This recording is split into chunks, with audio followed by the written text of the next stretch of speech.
మమ్ములని మీ చిత్తానుసారముగా నడిపించమని, మా ఉద్దేశంలో మీ వినికిడి తండ్రి నాయన ఏమై ఉన్నదో ఆ కార్యమును మా జీవితంలో నెరవేర్చమని, మీ కృపా కనికరంతో మమ్మల్ని నింపి అభిషేకించమని, జరిగేటువంటి ప్రతి విషయంలో మీ పరిశుద్ధాత్మని కావలిగా ఉంచి మీ చిత్తమును మా పట్ల నెరవేర్చమని మనమందరం కలిసి మరొకసారి ఏకీభవిద్దాం. పరిశుద్ధాత్ముడు తండ్రి నాయన, వేవేల దూతలతో స్తుతులు అందుకుంటున్నటువంటి మా పరలోకమందున మా తండ్రి, ఈ దినము నాయన మా ద్వారా తండ్రి మీరు స్తుతులు అందుకోవడానికి ఆశపడుతున్నటువంటి రీతిని బట్టి మీకు వందనాలు. మేమందరమే మీ సన్నిధిలో మిమ్మల్ని మహిమపరచడానికి కూడి వచ్చిన్నామయ్యా. మా స్తుతులపై మీరు ఆసీనులుగా ఉండటానికి ఒక అవకాశం నాయన మాకు దయచేసి, పాపముతో నిండుకున్న మమ్మల్ని పరిశుద్ధముగా మార్చి క్రీస్తు యొక్క రక్తంతో కడగబడి పాప జీవితంలో నుంచి నాయన మృతమైపోయి పరిశుద్ధమైనటువంటి జీవితంలో తండ్రి పునరుద్ధానము మీరు మాకు దయచేసిన రీతిని బట్టి ఆ పునరుద్ధాన శక్తిని మేము అనుభవించేటువంటి ఆత్మ మాపై కుమ్మరించి మా ఎడల మీ కార్యము మీ చిత్తము నెరవేర్చి మీరు మాత్రమే అత్యున్నత మహిమఘనత పొందుకోమని, జరిగేటువంటి ప్రతి విషయంలో మీ పరిశుద్ధ ఆత్మని కావలిగా ఉంచమని, మీరు ఆధిక్యత వహించుకొని మాతో మీరు మాట్లాడమని ఈ ప్రార్థన అంతా త్వరలో రానున్న యేసు నామములో అడిగి పొందుకున్నాము నా పరమ తండ్రి, ఆమేన్. హల్లెలూయా, హల్లెలూయా. నీవు నా పక్షమున ఉండగా నాకు విరోధి ఎవరయ్యా? నీవు నా పక్షమున ఉండగా నాకు విరోధి ఎవరయ్యా? నన్ను బలపరచువాడా, స్థిరపరచువాడా, నీకే స్తోత్రం. మంచి దేవా, నాకు శక్తినిచ్చువాడా, నడిపించువాడా, నీకే స్తోత్రం. గొప్ప దేవా, నన్ను బలపరచువాడా, స్థిరపరచువాడా, నీకే స్తోత్రం. మంచి దేవా, నాకు శక్తినిచ్చువాడా, నడిపించువాడా, నీకే స్తోత్రం. గొప్ప దేవా, నీవు నా పక్షమున ఉండగా నాకు విరోధి ఎవరయ్యా? నీవు నా పక్షమున ఉండగా నాకు విరోధి ఎవరయ్యా?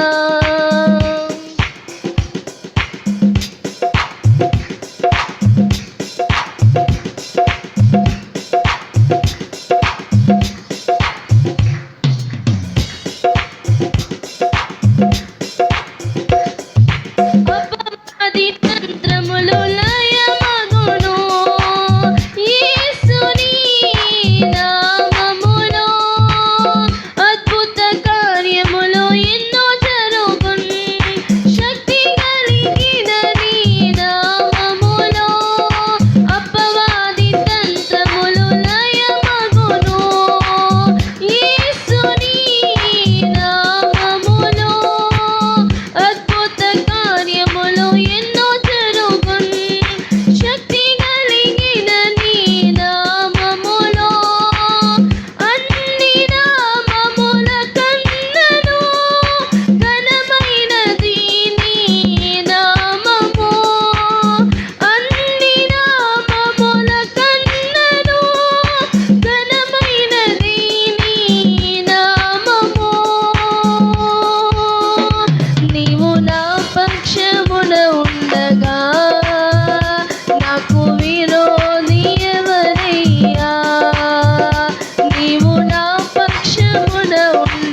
హల్లెలూయా.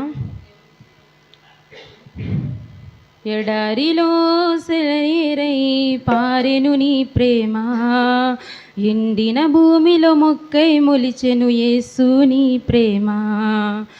ఎడారిలో సెలయేరై పారెను నీ ప్రేమ, ఎండిన భూమిలో మొక్కై మొలిచెను యేసు నీ ప్రేమ. నీ ప్రేమ దారలు నన్ను తాకిన వేళ నా స్థితి మారేను యేసయ్యా. నీ ప్రేమతో నన్ను నింపిన వేళ నూతనమాయేను బ్రతుకయ్యా, నూతనమాయేను బ్రతుకయ్యా. యేసయ్యా నీ ప్రేమకు స్తోత్రం, యేసయ్యా నీ కృపకై వందనము. యేసయ్యా నీ ప్రేమకు స్తోత్రం, యేసయ్యా నీ కృపకై వందనము. ఎడారిలో సెలయేరై పారెను నీ ప్రేమ, ఎండిన భూమిలో మొక్కై మొలిచెను యేసు నీ ప్రేమ. ఎడారిలో సెలయేరై పారెను నీ ప్రేమ, ఎండిన భూమిలో మొక్కై మొలిచెను యేసు నీ ప్రేమ. ఎండిపోయిన నన్ను నీ జీవముతో జీవింపజేశావు, ఆశ్రయమెరుగని నన్ను నీ రెక్కల చాటున భద్రపరిచావు. ఎండిపోయిన నన్ను నీ జీవముతో జీవింపజేశావు, ఆశ్రయమెరుగని నన్ను నీ రెక్కల చాటున భద్రపరిచావు. ఏం చెయ్యాలో నేనున్న స్థితిలో మార్గము ఎరుగక నేనున్న వేళలో, ఏం చెయ్యాలో నేనున్న స్థితిలో మార్గము ఎరుగక నేనున్న వేళలో, నాకు మార్గం సత్యం జీవం నీవై నన్ను నడిపించావు. నాకు మార్గం సత్యం జీవం నీవై నన్ను నడిపించావు. యేసయ్యా నీ ప్రేమకు స్తోత్రం, యేసయ్యా నీ కృపకై వందనము. యేసయ్యా నీ ప్రేమకు స్తోత్రం, యేసయ్యా నీ కృపకై వందనము. ఎడారిలో సెలయేరై పారెను నీ ప్రేమ, ఎండిన భూమిలో మొక్కై మొలిచెను యేసు నీ ప్రేమ. ఎడారిలో సెలయేరై పారెను నీ ప్రేమ, ఎండిన భూమిలో మొక్కై మొలిచెను యేసు నీ ప్రేమ. అలసిపోయిన నన్ను నీ ఆత్మతో ఆదరించావు, కలత చెందిన నన్ను నీ వాక్యముతో నన్ను బలపరిచావు. అలసిపోయిన నన్ను నీ ఆత్మతో ఆదరించావు, కలత చెందిన నన్ను నీ వాక్యముతో నన్ను బలపరిచావు. మార్గము ఎరుగక నేనున్న స్థితిలో ఏం చెయ్యాలో నేనున్న స్థితిలో, ఏం చెయ్యాలో నేనున్న స్థితిలో మార్గము ఎరుగక నేనున్న వేళలో, నాకు మార్గం సత్యం జీవం నీవై నన్ను నడిపించావు. నాకు మార్గం సత్యం జీవం నీవై నన్ను నడిపించావు. యేసయ్యా నీ ప్రేమకు స్తోత్రం, యేసయ్యా నీ కృపకై వందనము. యేసయ్యా నీ ప్రేమకు స్తోత్రం, యేసయ్యా నీ కృపకై వందనము.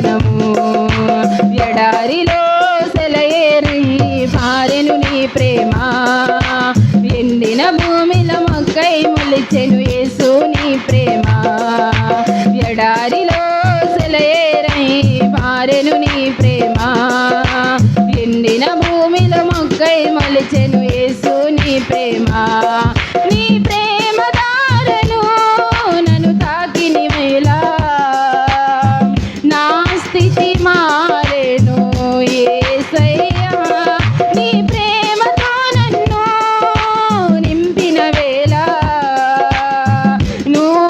నూతనమాయేను బ్రతుకయ్యా నూతనమాయేను బ్రతుకయ్యా యేసయ్యా నీ ప్రేమకు స్తోత్రం యేసయ్యా నీ కృపకై వందనము యేసయ్యా నీ ప్రేమకు స్తోత్రం యేసయ్యా నీ కృపకై వందనము ఎడారిలో సెలయేరై పారెను నీ ప్రేమ ఎండిన భూమిలో మొక్కై మొలిచెను యేసు నీ ప్రేమ ఎడారిలో సెలయేరై పారెను నీ ప్రేమ ఎండిన భూమిలో మొక్కై మొలిచెను యేసు నీ ప్రేమ హల్లెలూయా హల్లెలూయా. ఎదురు చూస్తున్నాను యేసయ్యా జ్ఞాపకము చేసుకుంటావని ఎదురు చూస్తున్నాను యేసయ్యా జ్ఞాపకం చేసుకుంటావని నీవే దిక్కని నిన్నే నమ్ముకున్నాను నీపైనే ఆనుకొని ఒంటరినై ఉన్నా సహాయమే లేకున్నా సహాయుడవై నాకై వస్తావని యేసయ్యా నన్ను మరువకయా చేయవా నాకై ఓ అద్భుతం యేసయ్యా నన్ను మరువకయా చేయవా నాకై ఓ అద్భుతం ఎదురు చూస్తున్నాను యేసయ్యా జ్ఞాపకము చేసుకుంటావని ఎదురు చూస్తున్నాను యేసయ్యా జ్ఞాపకము చేసుకుంటావని ఎన్నో ఆశలతో ప్రారంభించిన ముందుకు సాగక ఆగిన కార్యాలెన్నో ఎన్నో ఆశలతో ప్రారంభించిన ముందుకు సాగక ఆగిన కార్యాలెన్నో పని పూర్తి చేయుటకు బలమే చాలక పని పూర్తి చేయుటకు బలమే చాలక చేయలేను అనుకుంటూ కృంగిపోయినా చేయలేను అనుకుంటూ కృంగిపోయినా నీవే దిక్కని నిన్నే నమ్ముకున్నాను నీపైనే ఆనుకొని ఒంటరినై ఉన్నా సహాయమే లేకున్నా సహాయుడవై నాకై వస్తావని యేసయ్యా నన్ను మరువకయా చేయవా నాకై ఓ అద్భుతం యేసయ్యా నన్ను మరువకయా చేయవా నాకై ఓ అద్భుతం ఎదురు చూస్తున్నాను యేసయ్యా జ్ఞాపకము చేసుకుంటావని ఎదురు చూస్తున్నాను యేసయ్యా జ్ఞాపకము చేసుకుంటావని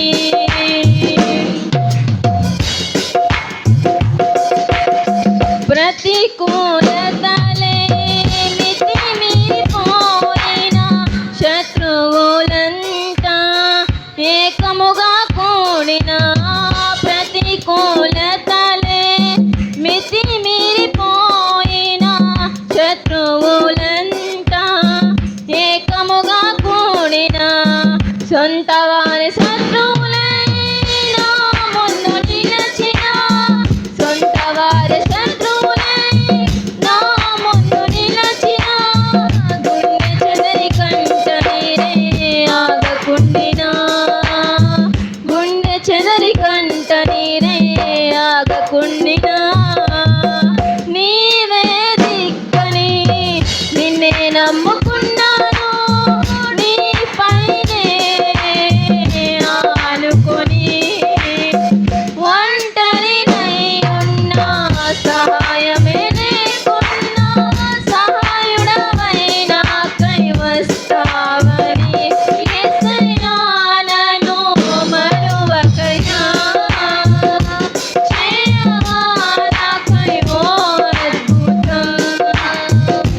యేసయ్యా నన్ను మరువకయ్యా చేయవా నాకై ఓ అద్భుతం ఎదురు చూస్తున్నాను యేసయ్యా జ్ఞాపకము చేసుకుంటావని ఎదురు చూస్తున్నాను యేసయ్యా జ్ఞాపకము చేసుకుంటావని నీవే దిక్కని నిన్నే నమ్ముకున్నాను నీపైనే ఆనుకొని ఒంటరినై ఉన్నా సహాయమే లేకున్నా సహాయుడవై నాకై వస్తావని యేసయ్యా నన్ను మరువకయ్యా చేయవా నాకై ఓ అద్భుతం యేసయ్యా నన్ను మరువకయ్యా చేయవా నాకై ఓ అద్భుతం యేసయ్యా నన్ను మరువకయ్యా చేయవా నాకై ఓ అద్భుతం యేసయ్యా నన్ను మరువకయ్యా చేయవా నాకై ఓ అద్భుతం హల్లెలూయా హల్లెలూయా.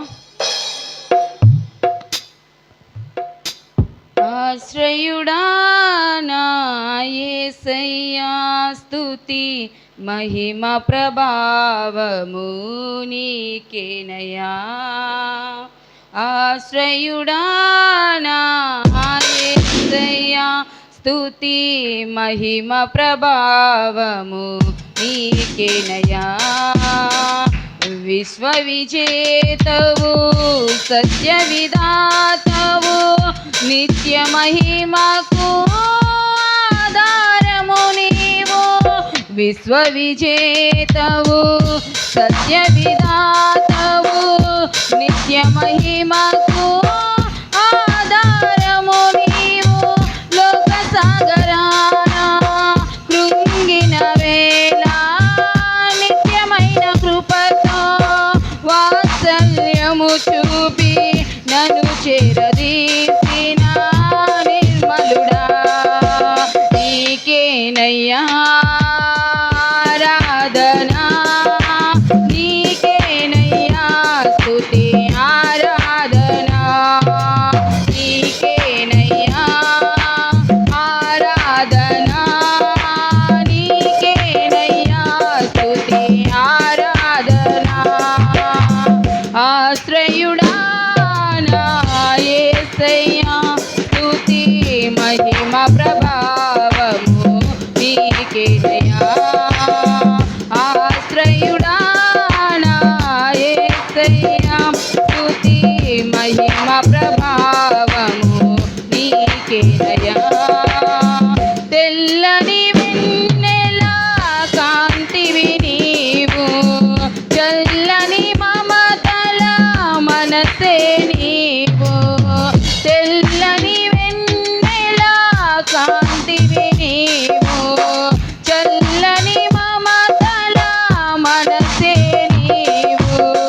కరుణను చూపి కలుషము బాపి నన్ను ప్రేమించిన ప్రేమవు నీవు. కరుణను చూపి కలుషము బాపి నన్ను ప్రేమించిన ప్రేమవు నీవు. జనులకు దైవం జగతికి దీపం నీవుగాక ఎవరున్నారు. నీవే నీవే ఈ సృష్టిలో కొనియాడబడుచున్న మహారాజువు. నీవే నీవే ఈ సృష్టిలో కొనియాడబడుచున్న మహారాజువు. ఆశ్రయుడా నా యేసయ్యా స్తుతి మహిమ ప్రభావము నీకేనయ్యా. ఆశ్రయుడా నా యేసయ్యా స్తుతి మహిమ ప్రభావము నీకేనయ్యా. జీవిత దినములు అధికములగునని వాగ్దానము చేసి దీవించితివి.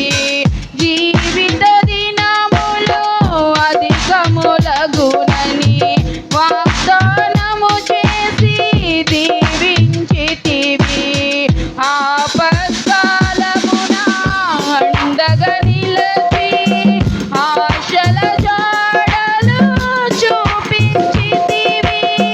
ఆపత్కాలమున అండగా నిలిచి ఆశలు జాడలు చూపించితివి. శ్రీమంతుడవై తిరిగే రాజువై వ్యధలను బాపి నా స్థితి మార్చితివి. అనురాగమే నీ ఐశ్వర్యమా సాత్వికమే నీ సౌందర్యమా. అనురాగమే నీ ఐశ్వర్యమా సాత్వికమే నీ సౌందర్యమా. ఆశ్రయుడా నా యేసయ్యా స్తుతి మహిమ ప్రభావము నీకేనయ్యా. ఆశ్రయుడా నా యేసయ్యా స్తుతి మహిమ ప్రభావము నీకేనయ్యా. నీ చిత్తముకై అరుణోదయమున అర్పించేదను నా స్తుతి అర్పణ. నీ చిత్తముకై అరుణోదయమున అర్పించేదను నా స్తుతి అర్పణ. పరిశుద్ధులలో నీ స్వాస్థ్యము యొక్క మహిమైశ్వర్యమును నే పొందుటకు. పరిశుద్ధులలో నీ స్వాస్థ్యము యొక్క మహిమైశ్వర్యమును నే పొందుటకు. ప్రతి విషయములో స్తుతి చెల్లించుచు పరిశుద్ధాత్మలో ప్రార్థించెదను. పరిశుద్ధుడా పరిపూర్ణుడా నీ చిత్తమే నాలో జరిగించుమా. పరిశుద్ధుడా పరిపూర్ణుడా నీ చిత్తమే నాలో జరిగించుమా. అనురాగమే నీ ఐశ్వర్యమా సాత్వికమే నీ సౌందర్యమా.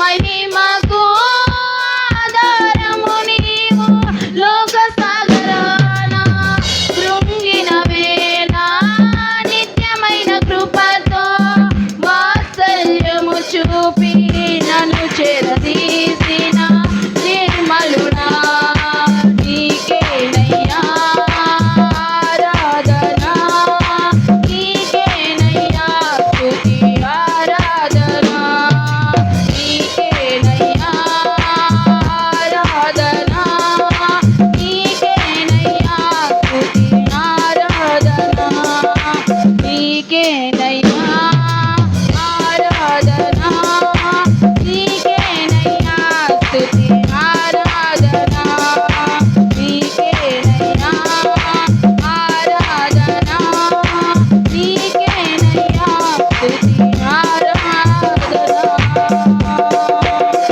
హల్లెలూయా.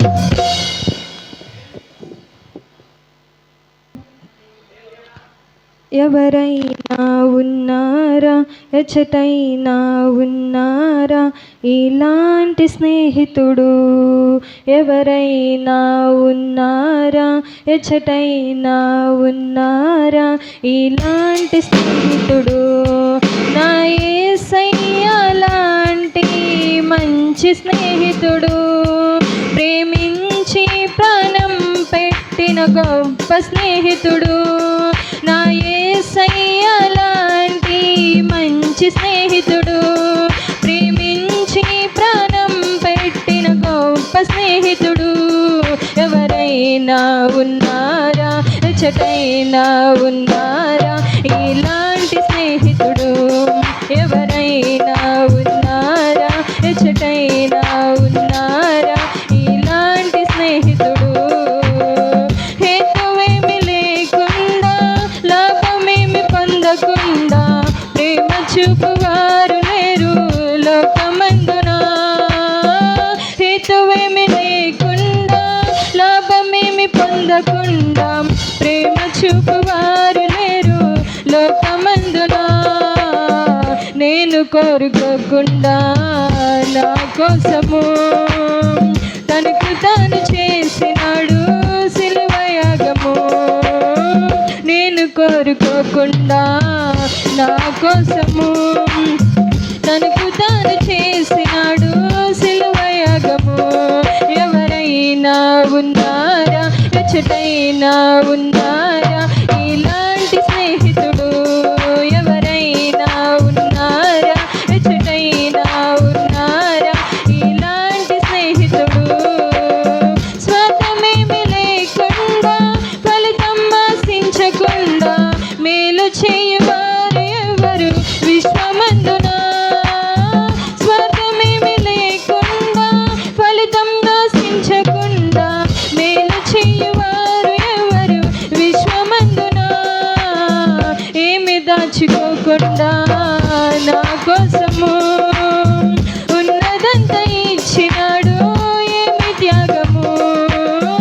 ఏమి దాచుకోకుండా నా కోసము ఉన్నదంతా ఇచ్చినాడు, ఏమి త్యాగము. ఎవరైనా ఉన్నారా, ఎచ్చటైనా ఉన్నారా ఇలాంటి స్నేహితుడు?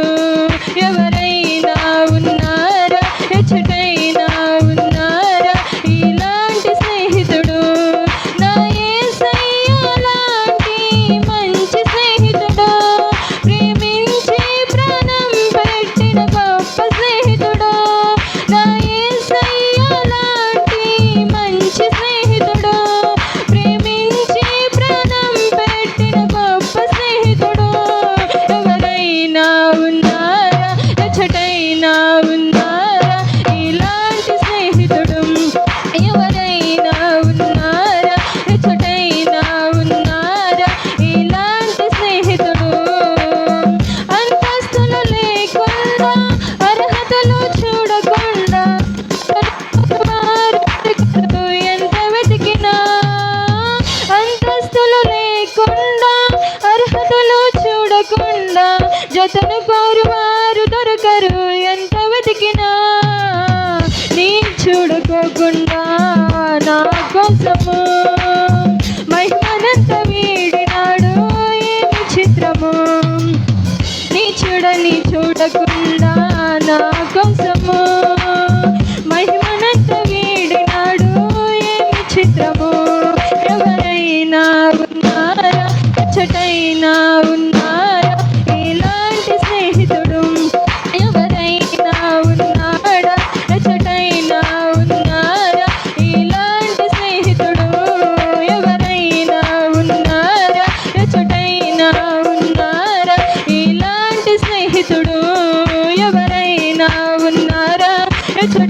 ఎవరైనా ఉన్నారా ఇలాంటి స్నేహితుడు?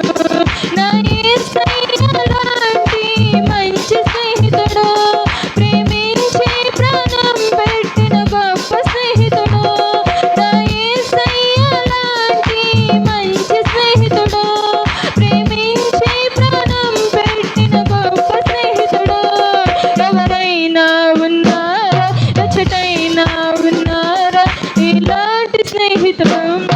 ఎవరైనా ఉన్నారా ఎచ్చటైనా ఉన్నారా ఇలాంటి స్నేహితుడు? హల్లెలూయా. లోకస్తులు కావచ్చు, లేదంటే మన తల్లిదండ్రులు కావచ్చు, ఎంతమంది విడిచిపెట్టినప్పటికీ కూడా ఆయన మన్నప్పటికీ కూడా విడిచిపెట్టడు. అటువంటిది ఇక్కడ రెండో మాటలో చాలా స్పష్టంగా దేవుడు మాట్లాడుతున్న విషయం ఏంటంటే, యెహోవా నీ మార్గము నాకు బోధింపము, నా కొరకు పొంచుచున్న వారిని చూచి సరళమైన మార్గమును నన్ను నడిపించు. హల్లెలూయా. అబద్ధ సాక్షులను క్రూరత్వమును వెలగొక్కువారు నా మీదకి, అంటే లోకం అంతా ఏం చేస్తుందంటే మనుషుల పైకి లేస్తూనే ఉంటారు. లోక సంబంధమైన విషయంలో మనం ఒక్కసారి ఆలోచించినట్లయితే లోకం ఎలా ఉందంటే, అపవాది కోసం మనం మాట్లాడుతుంటాము, కానీ అపవాది కంటే దారుణమైనటువంటి తలంపులతో మనుషులు బ్రతుకుతున్నారు. అంటే మనుషుల యొక్క ఆలోచన ఇచ్చేది అపవాది కాబట్టి అపవాది అనుకుంటారేమో, కాదు. బాగా గమనించండి. ఆనాటి రోజులలో కూడా మోషే జీవితంలో మిరియాము అహరోన్లు ప్రవక్తగా ఉన్నటువంటి ఆ వారు కూడా ఏమైపోయారంటే, మోషేని ఏం చేశారంటే నిందించారు. ఆ యొక్క తన భార్యని చేసుకున్నటువంటి విషయంలో ఇక్కడ ఒక విషయం మనం బాగా గమనించాలి. లోకం ఎప్పుడు కూడా నిన్ను నన్ను ద్వేషిస్తూనే ఉంటుంది. ఒకటి బాగా గుర్తుపెట్టుకోండి, లోకం అనేది ఎప్పుడు కూడా నిన్ను నిందిస్తుంది, దూషిస్తుంది, హేళన చేస్తుంది, నిన్ను విపత్కరమైన అపాయకరమైన పరిస్థితిలోకి నిన్ను నడిపిస్తుంది లోకం. హల్లెలూయా. అందుకని మనం బాగా గమనించినట్లయితే యేసుక్రీస్తు కూడా చెప్తూ ఉంటాడు, లోకము మీకంటే ముందుగా నన్నే ద్వేషించింది. హల్లెలూయా. కాబట్టి లోకము కోసం ఒక క్రైస్తవుడు ఆలోచించవలసిన అవసరం లేదు. ఎందుకంటే లోకస్తులైతే లోక సంబంధమైన విషయాల కోసం ఆలోచిస్తారు, కానీ పరిసంబంధమైన అంటే ఆత్మ సంబంధమైన ప్రతి ఒక్కడు కూడా పరలోకపు సంబంధమైన విషయాల కోసమే ఆలోచిస్తారు. హల్లెలూయా. ఈరోజు ఒక చిన్న మాట మనం మాట్లాడుకోవాల్సిన విషయం ఏంటంటే, అసలు నువ్వు దేని విషయము నువ్వు ఆలోచిస్తున్నావు? తీయండి, కీర్తన 25:5 ఒక మాట తీసుకోండి ఒకసారి. నన్ను నీ సత్యం అనుసరింపజేసి నాకు ఉపదేశము చేయుము, నీవే నా రక్షణకర్తమైన దేవుడువు, దినమెల్లా నీ కొరకు కనిపెట్టుచున్నాను. హల్లెలూయా. బాగా గమనించండి, ఈ లోకమంతా కూడా ఒక మనిషిని, లేదంటే ఒక ఆత్మీయ జీవితాన్ని, లేదంటే ఒక ఆలోచనని, ఒక ఉద్దేశాన్ని, ఒక చక్కటి ఆలోచన ఏం చేస్తుందంటే పాడు చేసి వస్తుంది. హల్లెలూయా. మరి ఈ పాడు చేసేటువంటి ఈ లోకం కోసం నువ్వు ఆలోచిస్తూ ఉంటే మన జీవితము ఆత్మతో ముందుకు వెళ్ళదు, లోకంలో కూడా ఉన్నతమైన స్థితికి వెళ్ళడానికి కూడా అవకాశము ఉండదు. అందుకనే లోకము గతించిపోవాలి ఒక క్రైస్తవుడి దగ్గర. అందుకని వాక్యంలో సెలవిచ్చినట్లు, ఒకవేళ క్రీస్తు దగ్గర కనుక నువ్వు ఉంటే నువ్వేమవ్వాలంటే నూతన సృష్టికి, అంటే ఒక చక్కటి నూతన ఆలోచనగా మార్చబడాలి. ఈ దావీదు జీవితంలో కూడా అనేక మార్లు చేసినటువంటి తప్పులు తెలుసుకున్నాడు. తెలిసినటువంటి పరిస్థితుల్లో కూడా నాతాను వచ్చి బుద్ధి చెప్పినప్పుడు తెలుసుకున్నాడు. తెలుసుకున్న తర్వాత కూడా కొన్ని విషయాలు జరుగుతూ ఉన్నాయి. ఇక్కడ చేసినటువంటి తప్పిదానికి ఖచ్చితంగా ప్రతి ఒక్కరు కూడా ప్రతిఫలము. హల్లెలూయా. ఇక్కడ ఒక క్రైస్తవునికి ఉన్నటువంటి ముఖ్యమైన ఉద్దేశం ఏంటంటే, నీవు చేసిన తప్పుకు ఆయన ప్రతిఫలం అనుభవించాడు. ఇక్కడ క్రైస్తవులు బాగా గమనించాలి. లోకస్తులైతే ఏం చేస్తారంటే, నేను చేసిన తప్పుకు నేను అనుభవిస్తున్నాను అనుకుంటాను. కానీ ఒక క్రైస్తవుడు మాత్రం ఏమనుకుంటాడంటే, నేను చేసిన పాపము కోసము ఆయన ఏమైపోయాడంటే శిక్ష అనుభవించాడు. అందుకనే పాత నిబంధనలో ధర్మశాస్త్రంలో బలులు అర్పించడం మొదలు పెడితే నూతన నిబంధనలు ఏమంటే బలిగా అర్పించబడ్డాడు. అది ఎవరి కోసం అంటే నీ కోసము నా కోసము. కాబట్టి మనము పైనున్న వాటినే కానీ లోక సంబంధమైనవి భూ సంబంధమైన వాటిని మనం వెతికితే ఇంకా క్రైస్తవుడు కాదు. హల్లెలూయా. హల్లెలూయా. మరి ఈరోజు నీవు నేను పైనున్న వాటిని వెతుకుతున్నామా, లోక సంబంధమైన వెతుకుతున్నామా? అప్పటి వరకు మిరియాము, అహరోను, మోషే వారు రక్త సంబంధికులుగానే వెళ్తూ ఉన్నారు. కానీ తన యొక్క జీవితం ముందుకు కొనసాగే సమయంలో వివాహం చేసుకున్నటువంటి విషయంలో తీయండి ఒకసారి చూద్దాం. సంఖ్యాకాండము 12వ అధ్యాయంలో కూషీ దేశపు స్త్రీని పెళ్లి చేసుకున్న సమయంలో ఏం చేశారంటే, ఎవరు చేశారు బాగా గమనించండి. ఇక్కడ లోకం అనుకుంటున్నారు కానీ తన సొంత వారే చేస్తూ ఉన్నారు. బాగా గమనించండి, ఎవరు చేస్తున్నారంట? తన సొంత వారే. ఈరోజు ఆత్మ సంబంధమైన జీవితంలో కూడా ఎవరిని దేవుడిని నిందిస్తున్నారంటే తన సొంత ప్రజలే నిందిస్తూ ఉన్నారు. హల్లెలూయా. అర్థమైంది మీకు విషయం? అక్కడ అహరోను మిరియాము ఇద్దరు కలిసి అన్న అక్క లేదా చెల్లి వీరు ఏం చేస్తున్నారంటే, ఈ కూషీ దేశపు స్త్రీని చేసుకున్న తర్వాత మోషే ఎప్పుడైతే వివాహం చేసుకున్నాడో నువ్వు ఆ స్త్రీని ఎందుకు చేసుకున్నావు? అప్పటి వరకు నడిపించినటువంటి మోషేని మర్చిపోయారు. అప్పటి వరకు ఉన్నటువంటి మోషేని ఏమైపోతున్నారు, మర్చిపోతున్నారు. ఒకవేళ మోషేనే ప్రవక్త అయితే నేనేం చేసేవాడిని, దర్శనంతో మాట్లాడి మిమ్మల్ని నిందించేవాడిని. కానీ అక్కడ మోషే నాకు ఏమైపోయాడంటే ప్రియమైన వాడు అయిపోయాడు. హల్లెలూయా. మోషే ఏమైపోయాడంటే దేవుడికి నా ప్రియమైన వాడు. ఒకవేళ ప్రవక్తగా కనుక నేను చూసినట్లయితే అతన్ని, ఒక ప్రవక్తగానే అతను కనుక నేను హెచ్చరించినట్లయితే, ఒక ప్రవక్తగానే ఆ యొక్క ఇశ్రాయేలు జనాంగాన్ని నడిపించినట్లయితే ఆయనకి దర్శనముతోనే మాట్లాడించేవాడిని. ఆయన మీరు అనుకుంటున్నటువంటి ప్రవక్త దగ్గర మీరు ఉండిపోయారు. కానీ దేవుడు ఏమంటున్నాడంటే ఆయన నాకు సొత్తు అయిపోయాడు. హల్లెలూయా.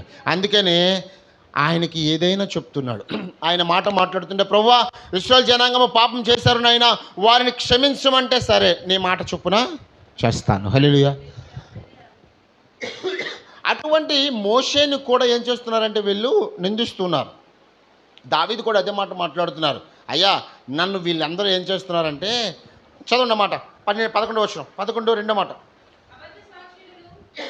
12 అబద్ధ సాక్షులను క్రూరత్వం వెళ్ళగక్కువారును నా మీదకు తెచ్చున్నారు.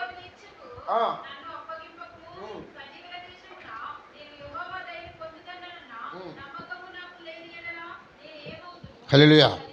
చూడండి, ఇక్కడ రెండు విషయాలు. లేనటువంటి విషయంతో మనం బ్రతుకుతున్నాం. ఇక్కడ దేవుడు నీతో చెప్పే విషయం ఏంటంటే, అదే 25వ అధ్యాయం 5వ వచనం ఏం చెప్తున్నాడంటే, నీ సత్యము నీవే నా రక్షణకర్త ఒక దేవుడవు, దినమెల్లా నీ కొరకు నేనేం చేస్తున్నాను. ఇక్కడ కంక్లూషన్కి రావాలి. ఒక క్రైస్తవుడు ఏంటంటే చివరి ఘట్టానికి రావాలి, మధ్యలో ఆగిపోవద్దు. ప్రయాణం నువ్వు మొదలుపెట్టావు కాబట్టి నీ ప్రయాణము ఖచ్చితంగా చివరి వరకు వెళ్తున్నామనే విషయమే గుర్తుపెట్టుకోండి. మధ్యలో ఏమవుతుందో, లేకపోతే మధ్యలో మా ప్రయాణం ఏమవుతుందో, మధ్యలో మేము నిజంగా ప్రయాణాన్ని ముగించగలమో, లేదంటే మధ్యలోనే మా ప్రయాణం ఆగిపోతుందన్న విషయం మర్చిపోండి. హల్లెలూయా. అలా మర్చిపోతేనే క్రైస్తవ్యంలోకి రండి, క్రైస్తవ్యంలో ఉండండి. అటువంటి ఆలోచనే కనుక నీ దగ్గర లేకపోతే క్రైస్తవ్యం అంటే ఉపయోగం లేదు. అందుకనే మనం వింటూ ఉన్నాం, అయితే లేదంటే అటు ఇటు కాదు, మధ్యలో కాదు. అందుకని చాలా స్పష్టంగా ఏం మాట్లాడుతున్నాడంటే, యెహోవా కొరకు కనిపెట్టుకొని ఉండుము, యెహోవా ధైర్యము తెచ్చుకొని నీ హృదయమును నిబ్బరముగా ఏం చేయాలంట, భద్రంగా ఉంచుకోవాలంట. ఫస్ట్ ఆఫ్ ఆల్ ఏం చేయాలంటే అతని కోసం మనం ఎదురు చూడాలి. ఒక్కసారి ఎదురు చూడడం మొదలుపెట్టామంటే ఎక్కడి వరకు ఉండాలంటే, ఎక్కడి వరకు ఉండాలి, మన ప్రయాణము ఎండ్ అయిపోయేవారు, అంటే చచ్చేంత వరకు, నిన్ను పెట్టెలో పెట్టేంత వరకు, నీ ప్రాణం ఈ భూమిపై ఉన్నంత వరకు, నీవు బ్రతికున్నంత వరకు కూడా ఒక నమ్మకంతో ఉండాలి. అందుకని రెండు పడవల మీద కాలు. క్రైస్తవ జీవితంలో ఆశీర్వాదాన్ని, అద్భుతాన్ని అనుభవించకపోవడానికి ముఖ్యమైన కారణం ఏంటంటే, దేవుడు అంటే మనందరికీ ఇష్టమే, కానీ ఇష్టము మాత్రమే. దేవుడు అంటే మనందరికీ చాలా ఇష్టం. ఎందుకంటే అప్పులు తీరుస్తాడు, రోగాలు తీరుస్తాడు, కష్టాలు వస్తే ప్రార్థన చేస్తే కష్టాలు తీరుస్తాడు, లేదంటే కనుక ఏదైనా ఉద్యోగాల కోసం ప్రార్థన చేస్తే ఉద్యోగాలు దేవుడు ఇస్తాడు. దేవుడు ఏమైనా ఇచ్చారనుకున్నారు ఉద్యోగాలు ఇవ్వడానికి. హల్లెలూయా. లేకపోతే కనుక ఏంటి, ఎంబీబీఎస్ చేసిన డాక్టర్ అనుకున్నారు ఆరోగ్యం ఇవ్వడానికి. ఆయన నీ శరీరానికి ఒకవేళ రోగాన్ని తీయకపోవచ్చేమో, కానీ ఆత్మకి అంటుకున్న ప్రతి ఒక్క మట్టిని, ఆత్మకు అంటుకున్న ప్రతి ఒక్క బురదని ఏం చేశాడు, తన రక్తముతో కడుక్కున్నాడు. ఇక్కడ ఆ రక్తముతో కడుక్కున్నటువంటి మన జీవితం ఏమైపోతుందంటే, కడుక్కున్న తర్వాత అవసరం తీరిపోయిన తర్వాత ఏమైపోతాం చెప్పండి? ఊర్లో సామెతలు కూడా ఉంటాయి కదా. అవసరం తీరిపోయిన తర్వాత ఏమవుతామంట? లైట్ తీసుకుంటాం. కష్టం తీరిపోయిన తర్వాత లైట్ తీసుకుంటాం.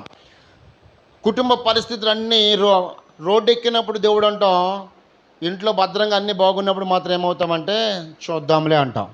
క్రైస్తవ్యం అలా మారిపోయింది. ఒకసారి బాగా గుర్తుపెట్టుకోండి, క్రైస్తవ జీవితంలో ఉంటే అట్టన ఉండాలి. అందుకని దావీదు చాలా స్పష్టంగా ఏమన్నాడంటే, సజీవుల దేశంలో నేను యెహోవా దయ పొందుదు అన్న నమ్మకము నాకు లేకపోతే నేనేం చేస్తాను? హల్లెలూయా. అరే, దేవుణ్ణి నమ్ముకుంది ఆయన ఏదైనా చేస్తాడని, ఆయన నమ్ముకున్నది, ఆయన ఆశ్రయించిందే ఏదైనా చేస్తాడని. మరి నమ్మకమే లేకపోతే నువ్వు ఇంకెలా బ్రతకగలవు? ఈరోజు ఆశీర్వాదము పొందుకోవాలని ఆశపడుతున్నామే కానీ శారీరకమైన జీవితంలో బ్రతుకుతూ ఆశీర్వాదం పొందాలంటే ఎలాగవుతుంది? మీరు చెప్పండి. జరుగుతుంది అది. అందుకని అంటున్నాడు, ఈ లోకమంతా నిందిస్తుంది, ప్రవక్తని సైతం కూడా నిందించిందమ్మా. అందుకనే కుష్టి వాళ్ళకి సంబంధించిన ఒక విధి దేవుడు ఏర్పాటు చేశాడు. కడగా 7 దినాలు ఊరి బయట ఎవరిని పంపించాడు? ఊరి బయటికి ప్రవక్తని పంపించాడు. అంటే ఆయనకి వ్యతిరేకముగా ఎవరున్నా, అది నువ్వు ప్రవక్తనివా, లేదంటే ఒక చక్కటి గాయకురాలువా, లేదంటే ఒక చక్కటి గాయకుడివా, లేదంటే ఒక ప్రసంగికుడివా, లేదంటే ఒక విశ్వాసివా, దేవుడు చూడు. దేవుని దృష్టిలో అందరూ హల్లెలూయా. 2 చేతులపై దేవుని స్తుతి చెల్లుదాం. హల్లెలూయా. దేవుని దృష్టిలో మనం అందరమే ఒకటే, ఇక రెండో మాట లేదు గాక లేదు. కాబట్టి మనం అందరం ఎలాగ ఉండాలి? ఖచ్చితంగా నా దేవుడు నా జీవితంలో కార్యము జరిగించునుగాక. హల్లెలూయా. ఎంతమంది నమ్ముతారు ఈ మాటని? మీ పక్క వారితో మాట చెప్పండి, ఖచ్చితంగా నా దేవుడు నా జీవితాన్ని నడిపిస్తున్నాడు. ఆ నమ్మకంతో ఉన్నాడు కాబట్టి మోషే ఏమయ్యారంటే కొన్ని పరిస్థితుల్లో కాని మాటలు మాట్లాడారు. ఆ మోషే గారి దగ్గరికి వెళ్తే కొన్ని పరిస్థితుల్లో కొన్ని కాని మాటలు మాట్లాడబట్టి గడిచినటువంటి వారంలో శుక్రవారంలో మేము మాట్లాడిన విషయం ఏంటంటే, ఆత్మలో పాలు సగం 70 మంది దగ్గరికి వెళ్ళిపోయింది. ఆత్మ ఉన్నంతసేపు దేవుడిని మహిమపరుస్తున్న, భాషలతో మాట్లాడుతున్న, ప్రవచిస్తూ ఉన్నారు. ఆత్మ అయిపోయిన తర్వాత మారు మాట మాట్లాడలేకపోతున్నారు. అందుకని దేవుడి మందిరంలో ఉన్నంతసేపు కూడా ఆత్మ బలముగా ఉంటుంది, కానీ దేవుడి మందిరం విడిచిపెట్టి వెళ్ళిపోయిన తర్వాత ఆత్మ బలహీనమైపోతుంది ఈరోజు క్రైస్తవ జీవితంలో. ఎందుకంటే లోకము దాని ఆశ చాలా రమ్యముగా ఉంది, లోకము దాని యొక్క స్థితి చాలా అద్భుతంగా ఉంది, లోకము దాని కోరికలు మనిషి జీవితంలో చాలా రమ్యంగా ఉన్నాయి. ఈరోజు మన జీవితంలో ఏంటి రమ్యంగా ఉంది గమనించండి. స్థితి, గతి, పరిస్థితి ఏదైనా ఎవడో ఏదో అన్నాడు కదా, ఎవరో ఏదో అన్నారు కదా, నన్ను నిందించారు, నన్ను బాధ పెట్టారనుకుంటే బాగా ఒక్క విషయం గుర్తుపెట్టుకోండి, సజీవుడైనటువంటి దేవుణ్ణి నిందించినటువంటి లోకం ఇది. నువ్వు నేను ఎలా తల్లి అవునా కదంటారా? చెప్పండి, అవునంటారా కదంటారా? అరే, సజీవమైనటువంటి దేవుణ్ణి, రక్షకుడిని, ఈ లోకానికి రక్షణ తీసుకొచ్చిన దేవుణ్ణి, ఈ లోకంలో చనిపోవడానికి, నీ కోసం చనిపోవడానికి వచ్చిన దేవుణ్ణి నిందించారు. అటువంటిది నువ్వు నేను ఈ లోకానికి ఒక లెక్క. కానీ మనం ఏం చేస్తామంటే, ఇదిగో వీళ్ళు ఇలాగన్నారు, ఇదిగో వారు అలాగన్నారు, ఇదిగో నన్ను ఇంత మాట అన్నారు, అంత మాట అన్నారు. గుర్తుపెట్టుకో, నీలో ఉన్నవాడు, లోకంలో ఉన్నవాడి కంటే గొప్పవాడైతే వారు నిందించింది నిన్ను కాదు. హల్లెలూయా, హల్లెలూయా, హల్లెలూయా. 2 చేపకి దేవుని స్తుతి చెల్లిద్దాం. నిందించింది ఎవరంట? నిందించింది లోకమే, నింద పొందినది మాత్రము హల్లెలూయా నేను కాదు. ఎవరంట? నేను కాదు. ఆ రోజు అదే మోషే గనుక ఆ బాధే పడినట్లయితే యాక్చువల్గా మిరియామికి ఆ బాధ వచ్చేది కాదేమో. బాగా గుర్తుపెట్టుకోండి. నన్ను అందరూ, బాబు ఏంటి ప్రభువా, నీ పిల్లల్ని నడిపించడం నేను వచ్చాను, నీ పిల్లల్ని నేను నడిపించడానికి వస్తే ఈ కూషి దేశపు స్త్రీ నేను చేసుకుంటే మా యొక్క సహోదరిని, మా యొక్క సహోదరుడు నన్ను ఏం చేస్తున్నారు? నిందిస్తున్నారు ప్రభువా, వీళ్ళు నన్ను ఎందుకు నిందిస్తున్నారు? నీ పనే కదా చేస్తున్నాను అనే కనుక మోషే ఆ మాటే మాట్లాడితే ఆ మిరియామికి దేవుడు కార్యం చేసేవాడు కాదు. హల్లెలూయా. అవునంటారు కదంటారు? నిజాలు మాట్లాడదాం, అవునా కదా? అసలు మోషేకి అక్కడ దేవుడు ఎందుకు కార్యం చేశాడు? మోషే విషయంలో దేవుడు ఎందుకు కార్యం చేశాడంటే చెప్పండి, మీరు అందరూ చెప్పండి, ఎందుకు కార్యం చేస్తుంటాడు? హల్లెలూయా, హల్లెలూయా. యుద్ధము చేయడానికి అవకాశము దేవుడికి ఇచ్చాడు కాబట్టి. నన్ను ఎందుకు ప్రభువా నిందిస్తున్నావు? ఇప్పుడు ఎందుకు ప్రభు నన్ను ఆ మాట అన్నాడు. ఈ ప్రజలు నేను కన్నానా అన్నందుకు ఆయన శిక్ష అనుభవించాడు. ఆ పాలు తేలిన ప్రపంచ దేశం చూడటానికి వెళ్ళారు. 12 మంది వేగుల వారు వెళ్తే 10 మంది పనికి వాళ్ళ మాట చెప్తే 2 మాత్రం మంచి మాట చెప్పారు. ఆ 2 మిగిలారు, 10 మంది చచ్చారు. హల్లెలూయా, హల్లెలూయా, హల్లెలూయా. 2 చేతుల పైకి దేవుని స్తోత్రం చెల్లిద్దాం. 12 మంది వెళ్ళారు వేగుల వారు. గోత్రముల్లో ప్రధానమైన వారిని పంపించారు. అందరూ 2 మిగిలారు, 10 మంది చచ్చారు. ఎందుకు చచ్చారు? వారిలో ఉన్నవాడిని గమనించలేదు వీరు. నిజంగా వారిలో ఉన్నవాడిని గమనిస్తే ఆ ఎర్ర సముద్రం 2 పాయలుగా మార్చబడడం చూసేవారు. ఆ ఫరో నుంచి తప్పించబడడం చూసేవారు. పరలోకపు మన్నాను కురిపించడం చూసేవారు. వారు ఏం చూశారంటే అక్కడ ఉన్నత దేహులే చూశారు. కానీ ఉన్నత దేహుని సైతం కూడా ఓడించిన దేవుని మాత్రం వారు మర్చిపోయారు. హల్లెలూయా. ఈరోజు మన జీవితంలో కూడా అదే చూస్తున్నాం. గడిచిన కాలంలో నీ జీవితంలో అద్భుతం దేవుడు చేశాడు, దానిని మనం మర్చిపోయాం. అందుకనే మరలా మనం ఏం చేస్తున్నాం మన జీవితంలో యథావిధిగా రేపొద్దున హల్లెలూయా